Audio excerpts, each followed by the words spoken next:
ఒక్కసారి కొమ్మూరి గోల్డ్ కి కాల్ చేయండి. తాకట్లో ఉన్న మీ బంగారాన్ని విడిపించి మార్కెట్ ప్రైస్ కి వాళ్ళు కొనుక్కుని మిగతా డబ్బులు మీకు ఇచ్చేస్తారు. హలో అండి, అందరికీ నమస్కారం.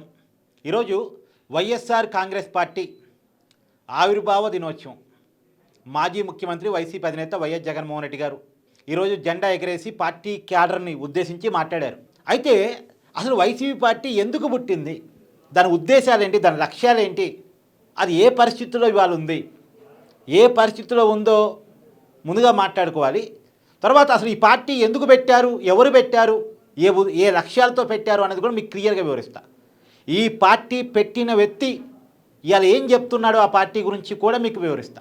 ముందుగా అసలు పార్టీ ఉన్న పరిస్థితి గురించి మాట్లాడుకుందాం. వైసీపీ అనే ఒక రాజకీయ పార్టీ ఆంధ్రప్రదేశ్లో అవతరించిన తర్వాత, జగన్మోహన్ రెడ్డి గారి చేతిలోకి ఈ పార్టీ వెళ్ళిన తర్వాత, జగన్మోహన్ రెడ్డి గారి పొలిటికల్ లైఫ్ ఒక్కసారిగా టర్న్ అయిపోయింది. కానీ నిజానికి ఈ పార్టీ తన చేతుల్లోకి వచ్చే నాడే జగన్మోహన్ రెడ్డి గారు తీవ్రమైన కష్టాల్లో ఉన్నారు. సిబిఐ ఈడీ కేసులు, జైలు జీవితం, ఇవన్నీ వరుసగా ఇబ్బందులు.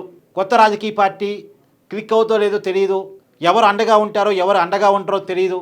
అలాంటి పరిస్థితుల్లో ఒక రాజకీయ పార్టీ పెట్టుకుని ఒక ఛాలెంజ్ గేమ్ జగన్మోహన్ రెడ్డి గారు తీసుకున్నారు. నిజంగా చెప్పాలంటే జగన్మోహన్ రెడ్డి గారు ఒక ఛాలెంజ్ గేమ్ తీసుకున్నారు, ఛాలెంజ్ టాస్క్ని తీసుకున్నారు. కాకపోతే ఆయనకి బాగా వర్కౌట్ అయింది ఏంటంటే వైఎస్ రాజశేఖర్ రెడ్డి గారి సానుభూతి వెలువ జగన్మోహన్ రెడ్డి గారికి బాగా కలిసి వచ్చింది. ఆయన చేసిన ఓదార్పు యాత్ర ఆయనకి బాగా జగన్మోహన్ రెడ్డి గారికి ఒక మార్కు చేసుకొచ్చి పెట్టింది. ఆ రోజుల్లో జగన్మోహన్ రెడ్డి గారికి ఉన్న పేరు ఏంటంటే అయితే జనంలో ఉన్నాడు లేదా జైల్లో ఉన్నాడు, రాజశేఖర్ రెడ్డి గారి బిడ్డ అనేటువంటిది బాగా ముద్రపడిపోయింది. జగన్మోహన్ రెడ్డి గారి క్లిక్ కావడానికి ఉన్న కారణం రాజశేఖర్ రెడ్డి పేరుకున్నటువంటి గొప్పతనం. ఆయన ఆదరణ జగన్మోహన్ రెడ్డి గారికి కలిసి వచ్చింది. దాన్ని కలిసి వచ్చేలా చేసుకోగలిగారు. విపరీతమైన సానుభూతిని తీసుకొచ్చారు, ఆ సానుభూతిని దానికి అనుకూలంగా మార్చుకున్నారు. సో ఆ విషయంలో జగన్మోహన్ రెడ్డి సక్సెస్ అయ్యాడు. అందుకని ఆ కష్టాలని పెద్దగా ఇబ్బంది పడ, ఆ రోజు ప్రజాభిమానం జగన్మోహన్ రెడ్డికి ఉన్న దాంతో పోలిస్తే అతనికి పడ్డ కష్టాలు, అతని జైలు జీవితం అవన్నీ పెద్ద విషయం కాదు. పైగా కుటుంబం మొత్తం జగన్మోహన్ రెడ్డి గారికి ఆ రోజు అండగా నిలబడింది. ఇదొక ప్లస్ పాయింట్ జగన్మోహన్ రెడ్డి గారికి. ఆనాటి వరకు రాజకీయాలతో సంబంధం లేని విజయమ్మ బయటకు వచ్చి కన్నీరు పెట్టుకుంటూ మాట్లాడింది, షర్మిలమ్మ పాదయాత్ర చేసింది. సో ఇవన్నీ జగన్మోహన్ రెడ్డి గారికి కలిసి వచ్చిన అంశాలు. రాజశేఖర రెడ్డి బిడ్డగా జగన్మోహన్ రెడ్డి గారిని ఎలివేట్ చేయడానికి ఎవరి ప్రయత్నం వాళ్ళు చేశారు. ఇంకోటి ఏంటంటే కాంగ్రెస్ పార్టీకి దేశవ్యాప్తంగా ఇబ్బందికరమైన పరిస్థితి, గడ్డు పరిస్థితి. ఇప్పుడు కాంగ్రెస్ పార్టీ కిల్లైతే ఆ ఓట్ బ్యాంక్ ఎట్టుకోవాలి. పైగా ఆంధ్రప్రదేశ్లో రాష్ట్ర విభజన వల్ల పూర్తిగా కాంగ్రెస్ పార్టీ అసలు వద్దు, ఈ పార్టీయే మాకొద్దు అనుకునే పరిస్థితి. ఆ పరిస్థితుల్లో ఆ కాంగ్రెస్ ఓట్ బ్యాంక్కి ఒక ఆప్షన్గా వైఎస్ రాజశేఖర రెడ్డి కుమారుడు జగన్మోహన్ రెడ్డి దొరికాడు. వాళ్ళు టీడీపీ వైపు రాలేరు, ప్రజారాజ్యం పార్టీ లేదు, క్లోజు, కాంగ్రెస్ పార్టీలో కలిసిపోయింది. ఇక వేరే ఆప్షన్ లేదనుకున్నప్పుడు anti TDP vote bank, anti Chandrababu vote బ్యాంక్కి మిగిలిన ఏకైక ఆప్షన్ వైఎస్ఆర్ కాంగ్రెస్ పార్టీ. వాళ్ళు జగన్మోహన్ రెడ్డి వెనకాల ర్యాలీ అయ్యారు. జగన్మోహన్ రెడ్డి గారు 2014 మొట్టమొదటి సార్వత్రిక ఎన్నికల్లో, నిజానికి వైసీపీ పార్టీ ఎన్నికలని పార్టీ పెట్టినాడే ఫేస్ చేసింది, అంటే ఉప ఎన్నికలు. ఆ రోజు జగన్మోహన్ రెడ్డి గారి సపోర్ట్గా అధికార పార్టీని కాదని, కాంగ్రెస్ పార్టీ రాష్ట్రంలో అధికారంలో ఉంది, కేంద్రంలో అధికారంలో ఉంది, అది ఉమ్మడి రాష్ట్రం కాదని చాలామంది రాజీనామాలు చేశారు. మంత్రి పదవులకు కూడా రాజీనామా చేశారు. తెలంగాణలో కొండా సురేఖ రాజీనామా చేశారు, ఆంధ్రాలో చాలామంది రాజీనామా చేశారు. దాదాపు 21 మంది అనుకుంటా, ఐ థింక్ రాజీనామాలు చేశారు. రాజీనామా చేసిన ప్రతి ఒక్కళ్ళు ఉప ఎన్నికలకు వెళ్ళి మామూలు మెజార్టీలతో గెలవలే. అసలు జగన్ వేవు మామూలుగా లేదనుకునే పరిస్థితి ఆ రోజుల్లో. ఉప ఎన్నికలు పెద్ద పెద్ద మెజార్టీలతో గెలిచారు. జగన్ సానుభూతిగా అధికార కాంగ్రెస్ పార్టీని వదులుకొని ఎన్నికలకు వెళ్ళిన వాళ్ళు, ఈ బాలినేని శ్రీనివాసరెడ్డి, వీళ్ళంతా, పిల్లి సుభాష్ చంద్రబోసు, వీళ్ళంతా చాలా పెద్ద ఎత్తున గెలిచారు. సరే 2014 ఎన్నికల్లో మొట్టమొదటి సార్వత్రిక ఎన్నికలు ఎదుర్కొన్నాడు. 67 సీట్లు 2014లో వచ్చాయి. అపోజిషన్ లీడర్ కాగలిగాడు. మొదటి ఎన్నికల్లోనే 67 సీట్లు రావడం అంటే చాలా గొప్ప.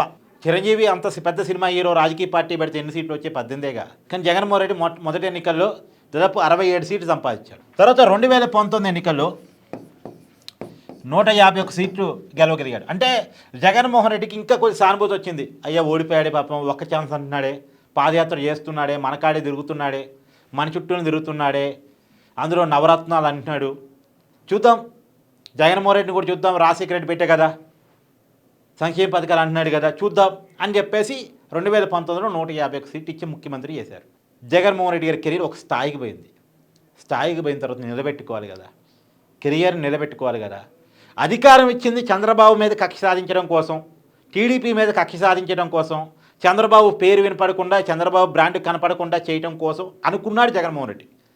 ప్రజలకేదో చేయడం కోసం అధికారం ఇచ్చారని అనుకోలే. ప్రజలకేదో చేయటం వల్ల రాజశేఖర రెడ్డికి పేరు వచ్చింది, ఆ పేరు తనకు ఉపయోగపడింది అని జగన్మోహన్ రెడ్డి అనుకోలే. చంద్రబాబు నాయుడు పేరు వినపడకుండా చేయటమే తన రాజకీయ లక్ష్యం అనుకున్నాడు జగన్మోహన్ రెడ్డి. తనకంటూ ఒక బ్రాండ్ నిర్మించుకుందామని కానీ, తనకంటూ ఒక మార్కు వేసుకుందామని కానీ ప్రయత్నం చేయకుండా, ఎంతసేపటికి టీడీపీ నాయకుల మీద కేసు పెట్టామా, అరెస్ట్ చేసామా, లోపలేసామా, 4 తన్నులు తన్నామా, చంద్రబాబు నాయుడు కూడా లోపలేసామా, ఇదే పని మీద జగన్మోహన్ రెడ్డి పరిపాలనతో కొనసాగింది. సరే, జగన్మోహన్ రెడ్డి గారు ఆయన ఇచ్చిన హామీల మేరకు బటన్ నొక్కుడు, డబ్బులు బండి మాత్రం చేశాడు. అంటే మంచిని ఒప్పుకోవాలి, చెడుని ఒప్పుకోవాలి కదా. సంక్షేమ పథకాలు అమలు చేశాడు, కొన్ని మిస్ అవ్వచ్చాం కానీ మేజర్గా చేశాడు. సరే, సంపూర్ణ మద్యపాన నిషేధం చేయలేదని ఇవి ఉన్నాయి, కానీ ఎంత అవినీతి చేసినా పథకాలని మాత్రం కొన్నింటిని బాగానే అమలు చేసే ప్రయత్నం చేశాడు. కానీ అభివృద్ధి అస్సలు లేదు, జీరో అంటే జీరో. రాజకీయ కక్ష సాధింపుల ఫలితంగా రాష్ట్రానికి కంపెనీ రాకపోగా ఉన్న కంపెనీలు బయటకు తరిమేయబడ్డాయి అనే పేరు జగన్మోహన్ రెడ్డి గారికి వచ్చింది. పైగా అసలు వ్యక్తిగత ఆస్తులను కూడా జగన్మోహన్ రెడ్డి లాక్కుంటున్నాడు. ఏదో ప్రభుత్వ ఆస్తులు లాక్కోవడం, ప్రభుత్వ అవినీతిని ప్రభుత్వంలో అవినీతి చేయడం పక్కన పెడితే వ్యక్తిగత ఆస్తులు కూడా లాక్కుంటున్నాడు. చివరికి వ్యక్తిగత రైతుల పాస్బుక్ల మీద కూడా జగన్మోహన్ రెడ్డి ఫోటో వేసుకున్నాడు. పొలాల రాళ్ల మీద, సరిహద్దుల మీద కూడా జగన్మోహన్ రెడ్డి బొమ్మ వేసుకున్నాడు. ఇతనితో మనకి ప్రమాదం ఉందని ప్రజలు భావించి 2024 ఎన్నికల్లో 11 సీట్లకే పరిమితం చేశారు. డ్రాస్టిక్ చేంజ్ జగన్మోహన్ రెడ్డి గారి జీవితంలో. 2014 ముందు జైలు జీవితం, కేసులు, ఈ ఇబ్బందుల కంటే ఈరోజు ఫేస్ చేస్తున్న ఇబ్బంది చాలా పెద్ద ఇబ్బంది. సీఎంగా పనికిరావు, ప్రతిపక్ష నాయకుడు కూడా పనికిరావు, అసలు నువ్వు రాజశేఖర రెడ్డి కుమారుడిగా సరైన వ్యక్తి కాదు అని చెప్పేసి, నువ్వు రాజశేఖర రెడ్డి రాజకీయ వారసుడు కాదని చెప్పేసి కడప జిల్లా వాళ్ళు కూడా నెగిటివ్ రిజల్ట్ ఇచ్చి 11 సీట్లకే పరిమితం చేశారు ప్రజలు. ఈరోజు జగన్మోహన్ రెడ్డి గారు ఎదుర్కొంటున్న ఇబ్బంది మామూలు ఇబ్బంది కాదు. ఇప్పుడు జగన్మోహన్ రెడ్డి తను మారానని ప్రజలకు చూపించుకొని మళ్ళా ఓట్లు అడుక్కుంటే తప్ప మళ్ళీ అధికారం రాదు. ఒకప్పుడు జగన్మోహన్ రెడ్డి గారిని కనీసం ఒక్కసారైనా చూద్దామనుకో నువ్వు ఓటు వేయటం వేరు, జగన్మోహన్ రెడ్డి గారిని ఒకసారి చూసిన తర్వాత ఇతను పనికిరాడని ఓటు వేయటం వేరు. ఇప్పటికీ జగన్మోహన్ రెడ్డి అనుకునేది ఏంటంటే చంద్రబాబు నాయుడు మీద వ్యతిరేకత క్రియేట్ చేస్తే నేను అధికారంలోకి వస్తాను అనుకుంటున్నాడు, కానీ తన మీద పాజిటివ్ క్రియేట్ చేసుకుని అధికారంలోకి వద్దాం అనుకోవట్లే. ఇక్కడ 67 సీట్లు వచ్చినా, ఇక్కడ 151 సీట్లు వచ్చినా అక్కడ జగన్మోహన్ రెడ్డికి ఎందుకు వచ్చాయి? తన పట్ల ఉన్న అనుకూలత. ఇప్పుడు 11 సీట్లు ఎందుకు వచ్చాయి? తన మీద ఉన్న వ్యతిరేకత.